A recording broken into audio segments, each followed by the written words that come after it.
Assalamualaikum warahmatullahi wabarakatuh. Salam guru penggerak. Perkenalkan, saya Husnu Saziah, calon guru penggerak angkatan ke-8 Unit Kerja SMP Negeri 1 Alalak, Kabupaten Barito Kuala, Provinsi Kalimantan Selatan. Berikut saya akan menyampaikan tugas modul 1.1.A8, koneksi antar materi, berupa kesimpulan dan refleksi filosofis Ki Hajar Dewantara. Menurut Ki Hajar Dewantara, pendidikan bertujuan untuk menuntun segala kodrat yang ada pada anak agar mereka mendapatkan keselamatan dan kebahagiaan yang setinggi-tingginya. Pendidikan anak berhubungan dengan kodrat alam dan kodrat zaman.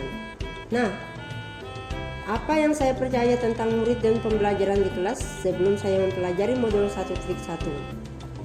Sebelumnya saya mempelajari modul 1.1 ini, pertama saya meyakini bahwa dengan memberikan hukuman akan mendisiplinkan anak.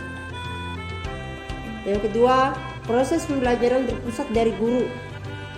Pembelajaran yang saya lakukan dengan metode ceramah dan murid sebagai objek dalam pembelajaran.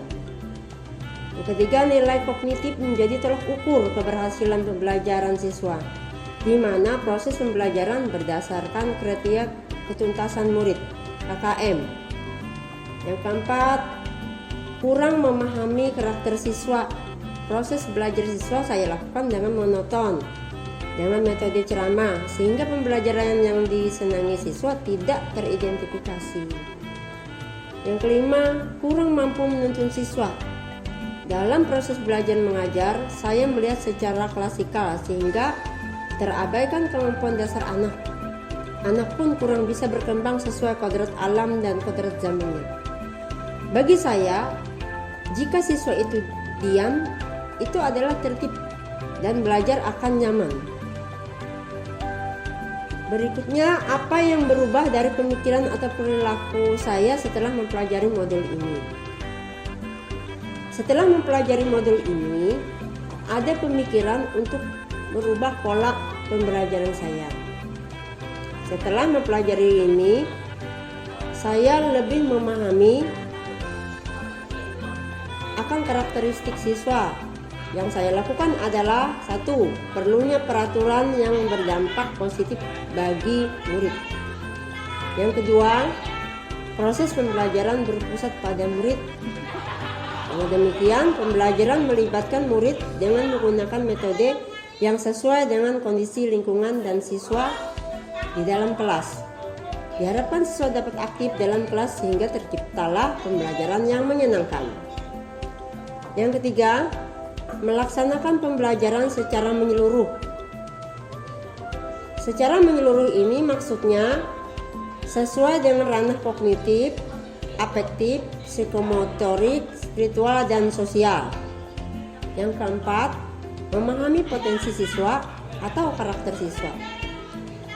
Di antaranya gaya belajar siswa, minat dan bakatnya, serta memberikan kebebasan untuk menyelesaikan tugas sesuai dengan kreativitasnya. Yang kelima, menuntun murid sesuai dengan kodratnya, menuntun siswa sesuai dengan kodrat alam dan kodrat zamannya, dengan belajar merdeka secara lahir dan batin. Menyisipkan permainan dalam pembelajaran. Dengan demikian, pembelajaran akan terasa menyenangkan bagi anak, dan dengan sendirinya kelas akan tertib tanpa adanya tekanan dari guru. Siswa juga dapat memilih kegiatan ekstrakurikuler sesuai dengan bakat dan minat mereka. Ketiga, apa hal yang terbaik yang akan segera saya terapkan di kelas yang mencerminkan pemikiran Ki Hajar Dewantara? Saya akan melakukan, pertama, membuat kesepakatan kelas. Ini merupakan cara menciptakan lingkungan belajar yang positif bagi murid. Dengan kesepakatan kelas akan membantu struktur perilaku di kelas sehingga terbina hubungan positif antara siswa dengan siswa, antara siswa dengan guru, dan juga dengan orang tua. Yang kedua, menerapkan pembelajaran yang berpusat pada murid, di mana murid tidak lagi sebagai objek melainkan aktif dalam pembelajaran. sehingga tercipta pembelajaran yang menyenangkan. Yang ketiga, menuntun murid sesuai dengan kodratnya. Menuntun dalam mengembangkan minat bakat murid disesuaikan kodrat alam dan kodrat zamannya. Yang keempat, pembelajaran disesuaikan dengan profil pelajar Pancasila.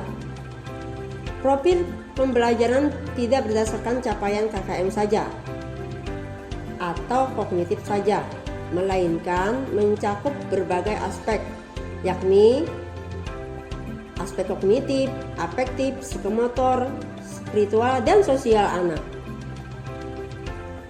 Dari pemaparan tadi, dapat saya simpulkan, pertama, peran sebagai pendidik adalah menuntun murid disesuaikan dengan kekuatan kodrat alam dan kodrat zaman sesuai dengan kehidupannya. Yang kedua, melaksanakan pembelajaran yang berpusat pada siswa.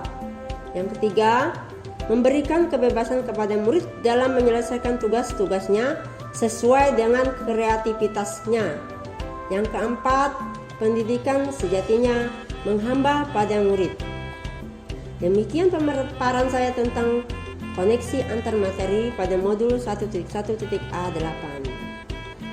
Salam guru penggerak. Wassalamualaikum warahmatullahi wabarakatuh.